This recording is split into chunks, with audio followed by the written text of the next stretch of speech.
How you doing, everybody? John Cruz here from the Fender Custom Shop in Corona, California. Today I just want to go over a couple things with you on how I would, this is how I take care of my guitars usually. Before I restring, which is quite a bit because I change my strings a lot. After a while, these vintage bridges have a tendency to wear, corrode a little bit, and I just want to show a couple little tips on how I like to take care of those things and to properly lube them and to help get the best stability out of your tremolo usage. And so what I'm going to do is I'm going to get into it. I'd like you to kind of get a zoom of the area that I'm talking about right here. You can see these grooves right here in the saddles have been kind of worn for a while now. I've been using it for quite a bit as a shop guitar here. And what I'm going to do, I already did this first saddle right here. You can see how I've kind of grinded it down just a little bit and polished it back up to bring that kind of shine back to it. And I'm going to show that to you how I do that real quick.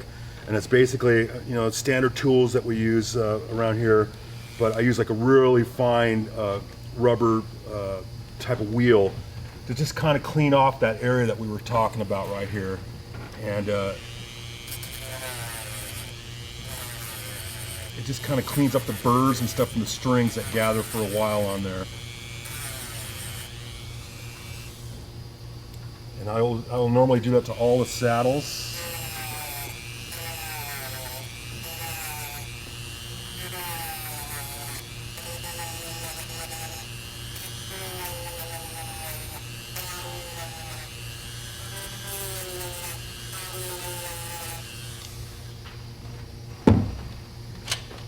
And usually when I'm done with that, I'll come back with a little buffing wheel just to kind of buff some of the shine back into it.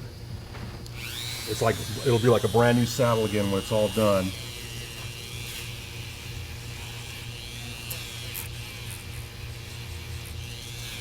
A lot of people don't go to the great extents of this kind of stuff, but this is just like a normal thing that I like to do to my guitars. And I've turned it on to a lot of artists and stuff like that, and now they do it on a regular rotation on their guitars. And the next thing I like to do, you can either use like graphite. A lot of people have used like pencil lead on a piece of sandpaper and mixed it in with a little bit of Vaseline and stuff. That's kind of like the way that it helps make it stick to the area that you want it to go onto. But I use this stuff that Rene Martinez has developed from Stevie Ray Vaughan's old tech, and I'll put a little drop of this stuff just on the saddle right there, just a little bit, and I'll go back and clean it up after I put the strings on. But this kind of lubes the area where the string goes over, and it really does help as far as for the tremolo. Like some people might just say, you know, you don't really need to go that extent, but I do it, and I've really had good success with tremolo usage, and of course it all matters on how you stretch your strings and stuff as well. That has a big part to do with it, really. So that's ready right there. I'll let that sit a little bit, but now I want to focus on the nut a little bit. Usually when I change strings, I'll usually check out the nut to make sure that everything's looking good, there's no cracks or anything on there. But I usually like to take you can see some of the gunk that gets built up in there from dirt and stuff like that. I usually like to try to take that stuff out of there. One of the good ways to do it is usually just a good old piece of 3M 400 sandpaper. And I'll usually run it through the grooves and just just to remove some of the dirt that I can get out of there without actually changing the shape of the nut, you know. And this is, it's got quite a buildup of grease and dirt and alcohol or whatever, what have you in there. But it gives you a good clean surface now. And I use the same stuff that I have built up right here. And I'll usually put a little bit inside each one of the nut slots here.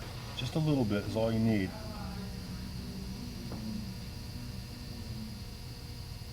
And I've been doing this to my guitars for about 20 years or so, and it really is, for me, especially using the tremolo, I'm very confident now in the usage, and it just makes it feel so much better. The strings actually roll like ball bearings over the top of the string slots now, as opposed to going to like a Floyd Rose or a roller nut or something like that. So just a little dab is all you need on there, across there, and now you're ready for that. So those are two key spots that I like to focus on putting that material on. The other spot also is on the string tree, which is this is a 60s guitar, so it has that wing style string tree. And since this is a relic guitar and the parts have been aged nicely, in the day here, a lot of rust and stuff builds up inside the area right here. You can see where that has built up. And I like to go through and clean that up a little bit with a file, which I did, and I'll show that to you. I usually take like a little rat tail file right here, and then you can see how I've gone through and just kind of very lightly just filed away some of the rust there. And you can see how it looks kind of new again. You can go back over it with like some 400 sandpaper and sand out the inside. I pretty much do that to all my guitars that go out of here because I do a lot of relic style guitars. But I'll do both sides of the nut and then put some of that string lube stuff on there as well. And that really helps the strings glide through the string tree and to the tuners itself. So it really does help. I mean, you really need just a little dab of that in there. And I do this every time I change strings. I'll go through and just kind of add more of the stuff to it there. All you need is just a little bit on there. The amount that you need is just so little, and it does a lot. Just a little bit, a little dab will do you, pretty much.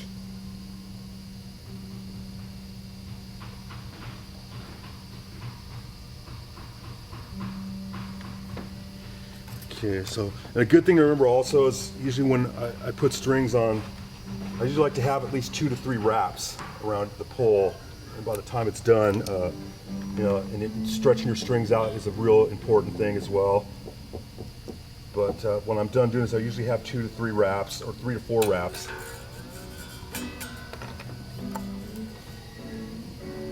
I'm stringing this guitar with the 11 through 49 set, which I like.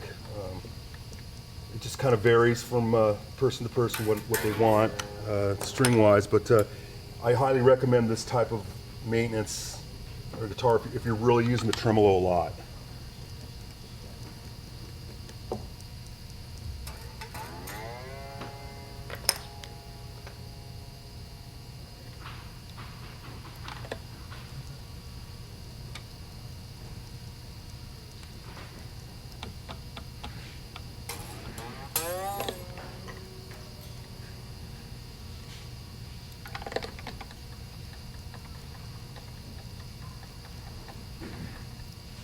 This kind of stuff that you could buy at a music store or one of the catalogs that we use here, Stuart McDonald.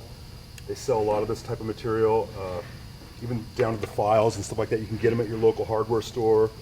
But I suggest for luthier type tools is to go through like a StewMac. We'll carry that those type of tools.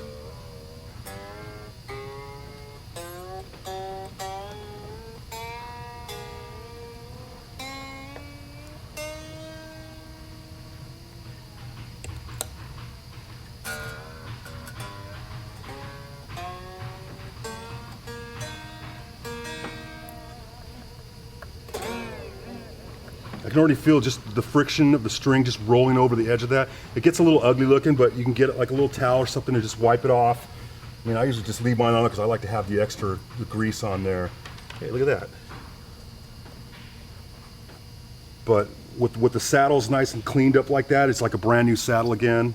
There's no friction buildup anymore. Eventually it'll probably happen again. You just go through and do the same thing again. But that's a good thing to do is for the lubing of that inside the nut area right there, like I said, and underneath the string tree as well.